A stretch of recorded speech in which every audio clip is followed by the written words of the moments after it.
Meus irmãos, para nossa edificação nesta noite, eu quero convidá-los a abrirem suas Bíblias no Evangelho de Lucas. Nosso intuito aqui é chegar até o final desse Evangelho, chegando pertinho aí. Nós começamos a expor ainda quando estávamos em pandemia, já tem aí 1 ano e pouquinho. E meu objetivo aqui é chegar ao final de expor todo o Evangelho de Lucas aqui na igreja. Eu quero então nesse momento ler a partir do capítulo 20, os versos de 41 a 47. Eu vou repetir aqui para você, Lucas 20, do 41 até o 47. Encerrando assim o capítulo 20, convido a você que atentamente acompanhe comigo a palavra do nosso Deus, acompanhe comigo na sua Bíblia. Lucas capítulo 20, dos versos 41 a 47. A palavra do Senhor, então, assim nos diz. Mas Jesus lhes perguntou: como podem dizer que o Cristo é filho de Davi, visto como o próprio Davi afirma no livro dos Salmos?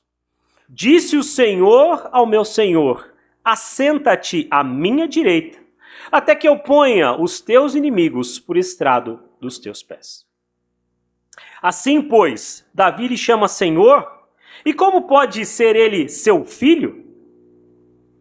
Ouvindo, todo o povo recomendou Jesus a seus discípulos. Guardai-vos dos escribas, que gostam de andar com vestes talares, e muito apreciam as saudações nas praças, as primeiras cadeiras nas sinagogas e os primeiros lugares nos banquetes, os quais devoram as casas das viúvas e, para o justificar, fazem longas orações. Estes sofrerão juízo muito mais severo. Irmãos, há algum tempo eu vi uma reportagem que me chamou muita atenção num determinado blog, que falava interessantemente sobre o Enem, o Exame Nacional do Ensino Médio. E nesse blog que falava sobre o Enem, discutia algumas questões, digamos, atuais, coisas que são aí faladas e que geram determinadas polêmicas em alguns grupos.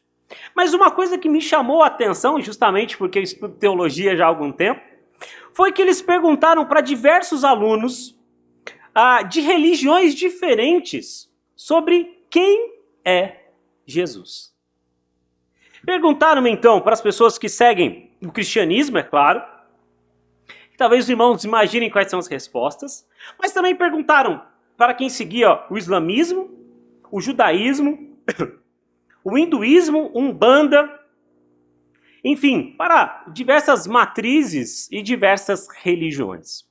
E as respostas, de alguma forma, me chamaram a atenção. Porque no islamismo, ele é condenado. E ele disse o seguinte: isso é uma idolatria, porque a única figura que existe é de Alá e do seu profeta. Do judaísmo, disseram que Jesus era mais um dentre aquela grande multidão do seu tempo, mas que talvez por alguns discípulos foi conhecido mundialmente. Alguns na Umbanda disseram que possivelmente fosse um orixá, quem sabe. Alguns do hinduísmo disseram que quem sabe foi um grande sábio ou um grande mestre de sua época. E alguns, pasmem, que são até ateus, disseram que Jesus foi uma grande pessoa, que deixou uma grande lição de amor, mas que era um homem como tantos outros de sua época. Irmãos, por que essa pergunta me chama a atenção? Porque nós só conhecemos Cristo a partir do quê? Da sua palavra. Ninguém conhece a Cristo fora da Bíblia. Mas ao longo do tempo a gente vai formulando determinadas questões de quem é Jesus. E talvez se eu perguntasse para você, e eu imagino que você teria uma resposta firme para me dar, assim como eu falei com as crianças, você diria de pronto: ele é o meu Salvador. Você diria de pronto: ele é o meu Senhor. E é claro, todas essas respostas estão certas. Mas hoje eu queria pensar a partir do próprio Jesus. A partir de como ele mesmo respondeu a essa questão. E mostrando quem ele é. E o tema da minha mensagem hoje é Jesus, o nosso Messias, o nosso Mestre. Nesses textos em que nós lemos, o verso 41 até o verso 47, nós temos duas passagens distintas. Na primeira, Jesus responde quem ele é. Mas na segunda, ele faz uma grande advertência. E eu queria hoje, então, pensar sobre isso. Sobre quem Jesus é, mas também sobre as suas advertências. O nosso Messias e o nosso Mestre. Irmãos, a primeira coisa que eu vejo nesse texto é que você tem que sair daqui respondendo para mim quem é Jesus. E talvez você olhe para a palavra de Deus e fale, você já falou, pastor, algumas vezes, é o nosso Salvador, mas eu queria que você respondesse no seu coração e para você, quem é Jesus? Porque, irmãos, dessa pergunta suscita o seu fim. Dessa pergunta suscita, então, para onde você vai depois que Cristo te chamar? Essa é a grande questão. Você tem que sair daqui sabendo quem é Jesus para você. E Jesus, então, para responder essa questão, usa o salmo mais citado no Novo Testamento, que é o Salmo 110. E ele vai olhar uma passagem que para nós é extremamente complexa e difícil. E eu diria aqui, irmãos, que a figura de Jesus foi a figura mais discutida ao longo da história da igreja. Para os irmãos terem uma ideia, existiam concílios, para que você que talvez não esteja muito habituado com essa ideia, mas na história, em vários momentos, surgiram dúvidas a respeito de determinadas doutrinas. E como sanar essas dúvidas? Eles reuniam os principais líderes, estudantes, teólogos da sua época, os doutores, por assim dizer, e discutiam arduamente sobre aqueles assuntos. Existiam concílios que demoravam anos para sua conclusão, porque eles se detinham sobre determinado assunto. E pasmem, irmãos, ao longo da história da igreja, uma das figuras mais discutidas é sobre Jesus. Quem era Jesus? E agora Jesus então vai nos responder olhando para a própria palavra. Até esse presente momento, nós somos informados que Jesus foi questionado incansavelmente. Desde a sua entrada, e vale lembrar que nesse momento, no Evangelho de Lucas, Jesus está aqui na sua última semana. Está na chamada semana da sua paixão ou do seu sofrimento. Ele entra em Jerusalém no domingo. E os irmãos lembram que nessa entrada ele entra sendo festejado. As pessoas jogam mantos e palmas, aplaudem Jesus, gritam o nome de Jesus. E desde esse momento ele vem sendo questionado pelas autoridades. Até que em determinado momento um deles fala, por que você não pede para os seus discípulos, para essas pessoas ficarem quietas? E Jesus responde, ainda que eles fiquem quietas, até as pedras clamarão. Desde a sua entrada em Jerusalém, desde aquele momento, Jesus está sendo interrogado. E quem sabe aqui, nós estamos aí já pela quarta, quinta-feira, chegando aquele momento em que ele vai ser entregue então, que ele vai ser julgado e que ele vai para a cruz. Mas antes disso acontecer, Jesus recebe vários questionamentos. Perguntaram a Jesus os diversos temas possíveis. Perguntaram a Jesus sobre tributo, se era lícito ou não pagar tributos. Jesus responde. Perguntaram para ele sobre a ressurreição.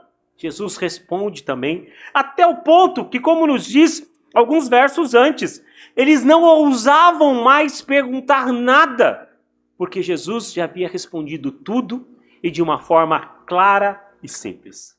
Mas chegou o momento, meus irmãos, de Jesus perguntar a eles. E se você prestou atenção na leitura, o próprio Cristo deixa essa pergunta no ar. Quem é Jesus? Ele olha, então, agora para o Salmo 110, quando diz sobre uma relação entre Davi e Jesus.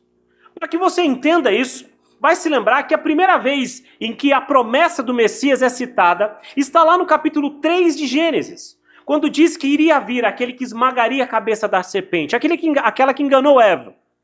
Ia vir, então, aquele que venceria o diabo. Pela primeira vez, nós temos ali o evangelho sendo proclamado. A ideia de que um dia Jesus viria. Mas ainda a gente não tem muitos detalhes. Mas à medida em que a revelação vai progredindo, nós vamos tendo vários detalhes da sua revelação. a princípio, de que ele então viria de um determinado lugar. Jesus então chama Abraão e diz: Abraão, de ti farei uma grande nação, e de ti virá o Rei dos Reis. Então a profecia vai se afunilando, viria da família de Abraão. Mas essa profecia se afunila ainda mais, quando em determinado momento diz que além de vir da família de Abraão, vai vir ali de uma determinada tribo de Israel.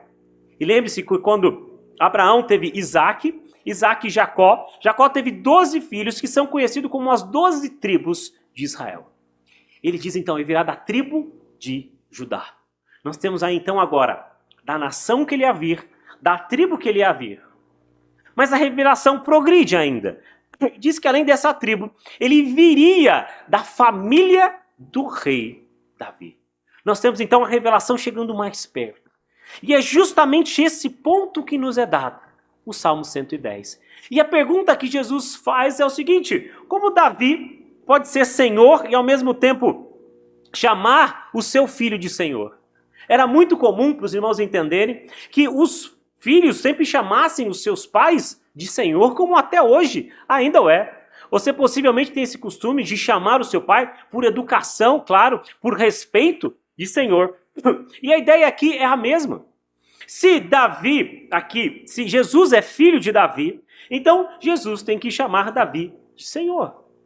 Mas notem que o Salmo faz uma pequena troca, quando ele diz: disse o Senhor ao meu Senhor. Mostrando para nós algo que talvez seja difícil de entender.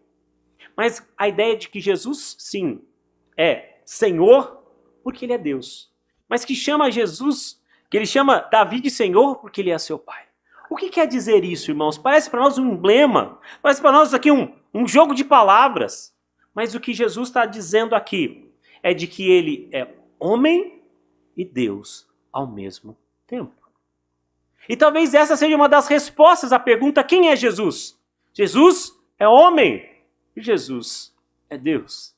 Nós falamos em teologia de 100% homem e 100% Deus. Isso, irmãos, suscita para nós várias questões. Mas a pergunta que talvez você faça é: mas por que ele é homem e Deus ao mesmo tempo? E a resposta, meus irmãos, justamente porque ele se compadece de nós. Ele é homem e porque entende a minha e a sua dor. Jesus entende a sua dor. Jesus entende o que é chorar pelo ente querido que se vai. Jesus entende o que é sofrer. Jesus entende o que é chorar. Jesus entende o que é ser injustiçado. E é por isso que ele se compadece de nós. Ele olha para o seu coração, ele sabe o que você passa. Mas ele também é Deus. Porque era preciso que assim fosse, para que o seu sacrifício fosse aceito. Na sublime pessoa de Jesus Cristo, nós temos o Deus e homem que veio aqui nessa terra por amor de nós.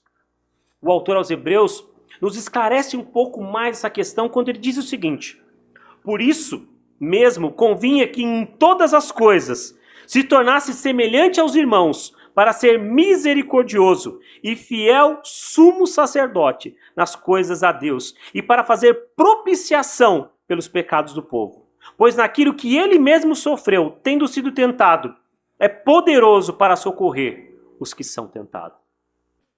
Irmão, desse ensino tem uma aplicação muito importante para nós. E eu preciso fazer ela aqui.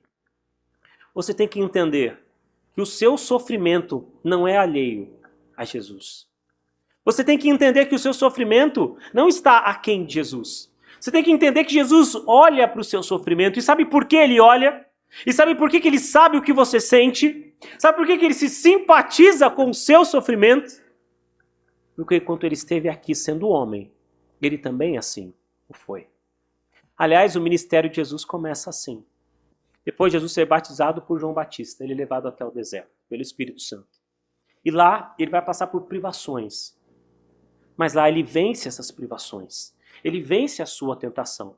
Nos mostrando, meu irmão, que o nosso sofrimento está em Deus. Mas também nos mostrando algo de suma importância. De que nós podemos vencer as nossas batalhas. Sabe, eu não tenho a dimensão, talvez, das batalhas que você tem no seu dia a dia. Eu talvez não tenha a dimensão dos problemas que você passe no dia a dia. Talvez, como estudante de teologia, seus problemas estejam nos estudos, dos professores, nas matérias. Talvez como esposa, seu problema esteja em talvez administrar o seu lar. Talvez como esposo, a sua batalha é dar aos seus filhos, à sua esposa, a palavra de Deus, ministrar a ele a palavra de Deus. Talvez como estudante, a sua dificuldade esteja em aprender algumas matérias, ou quem sabe no relacionamento com os seus amigos da escola. Talvez como adolescente, você seja tentado em várias questões relacionadas à sua vida no colégio, à sua vida com os professores, como relacionar-se com os seus pais. Ou talvez você tenha dificuldade porque os seus pais não deram o amor que talvez você teria que ter tido uma vez que você era filho e devia ser tido amparado por ele. Eu não sei qual o problema que você passa, mas eu posso te dizer aqui tranquilamente que o Senhor sabe do seu sofrimento. Eu posso dizer que o Senhor se compadece do seu sofrimento. E a prova disso é que um dia ele se encarnou.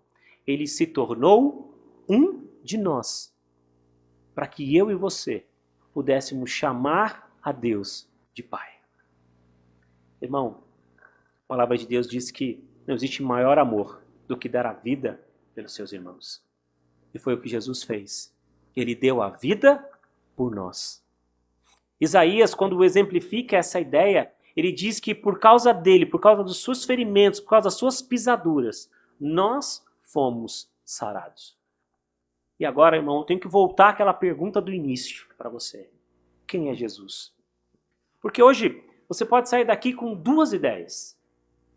Jesus, como nós vimos aqui por várias religiões e por várias pessoas, era um sábio. Mas um sábio por si só não pode te dar a salvação. Talvez fosse um profeta menor, mas mesmo os profetas não deram a salvação ao povo. Ou quem sabe você acha Jesus uma pessoa legal, com bons ensinamentos, com uma ética interessante. Mas se você sair daqui com essa resposta, você também não entendeu quem é Jesus. Jesus, meus irmãos, é, portanto, o Messias, Filho de Deus, que veio a esse mundo para que eu e você tenhamos paz. Se você sai daqui entendendo que Jesus é o seu Salvador, você sai daqui com o coração alegre e feliz, por entender que o preço pelos nossos pecados foi pago por Ele, 100% homem e 100% Deus. Mas o texto corre aqui, irmãos, e eu quero ainda dar um segundo passo nesse texto, nos versos 45 a 47, após Jesus então responder quem ele era, ele diz algumas coisas que são importantes para nós.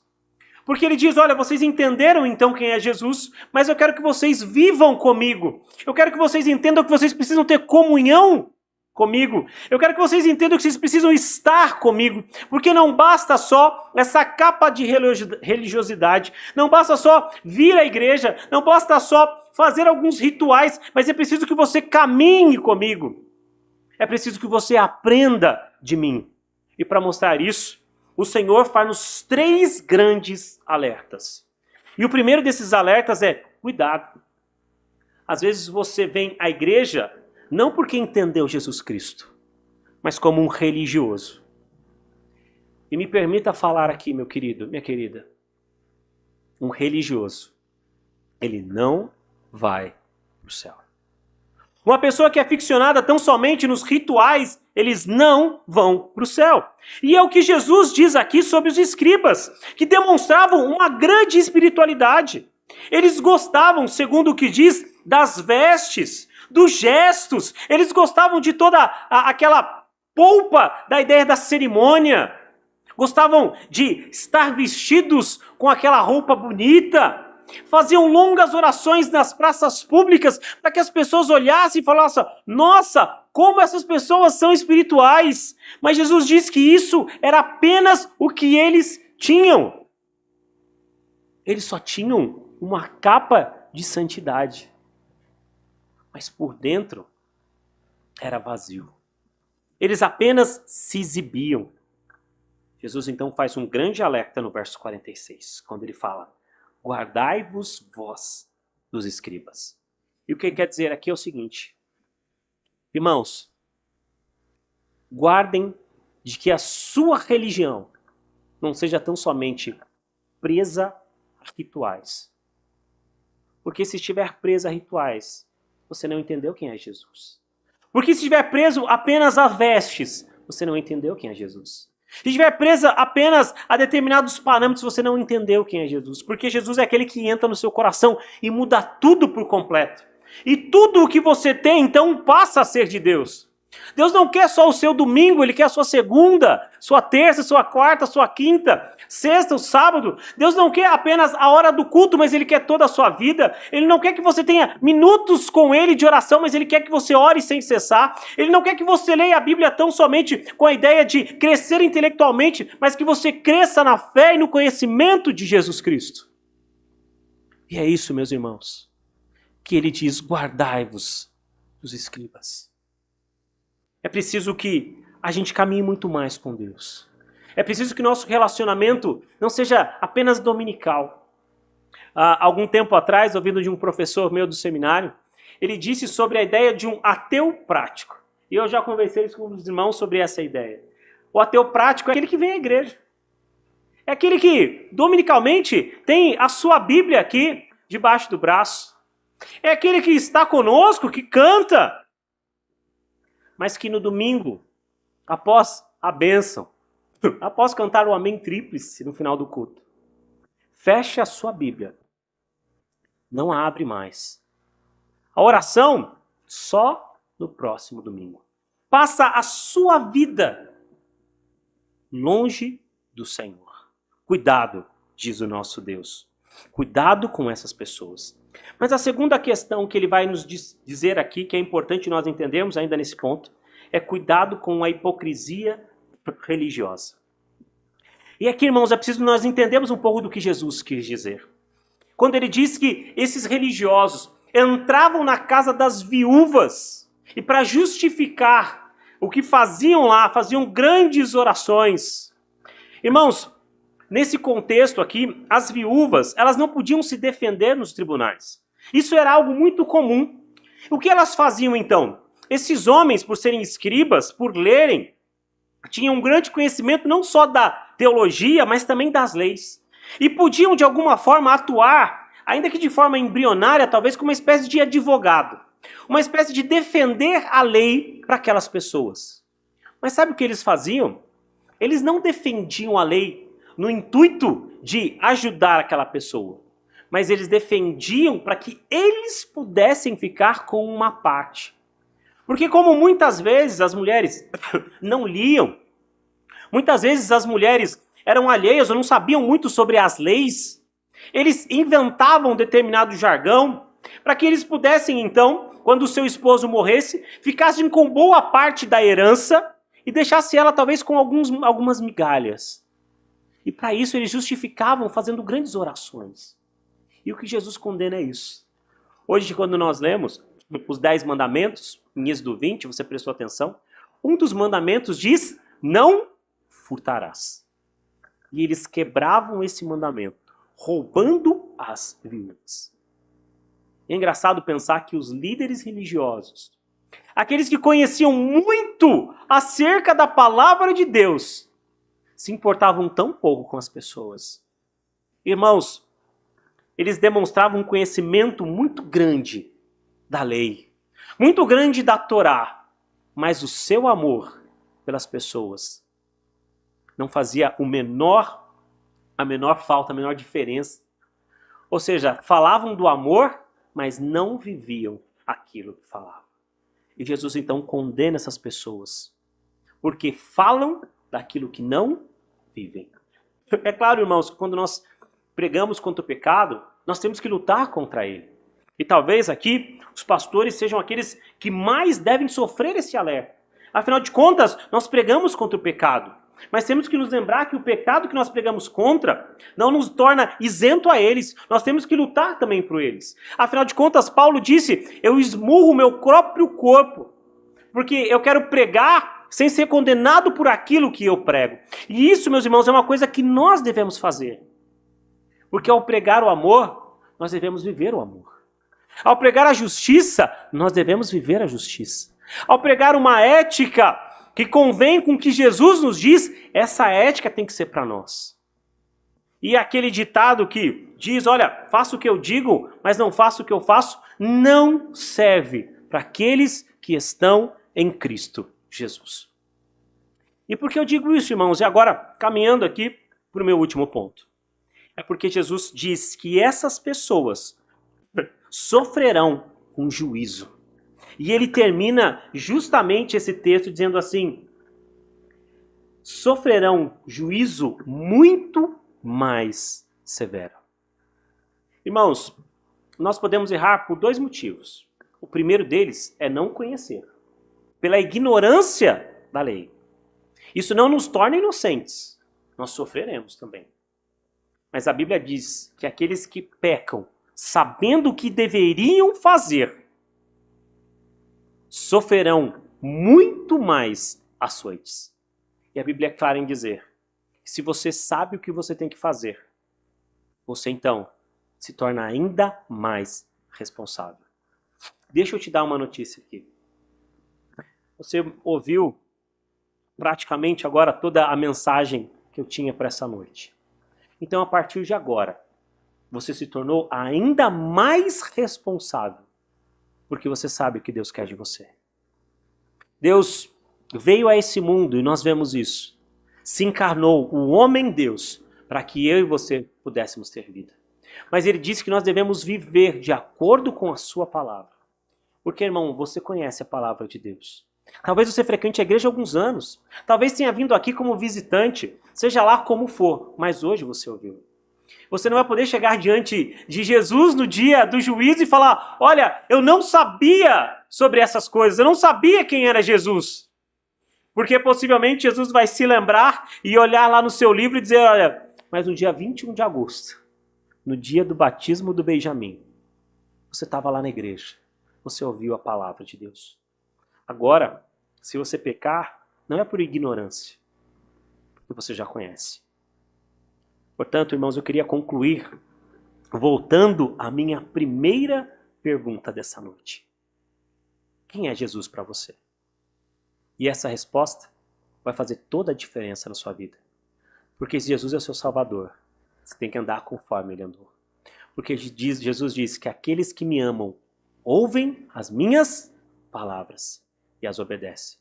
E a minha oração nessa noite é que Deus possa entender, possa ouvir a sua oração, para que você fale, Senhor, eu sei que eu tenho errado, eu sei que eu tenho pecado, mas eu sei quem é o Senhor, e eu quero mudar de vida. A minha oração é para que você saia daqui assim, porque se você não sair com essa resposta sobre quem é Jesus, a palavra nos diz, sofrerão severo castigo.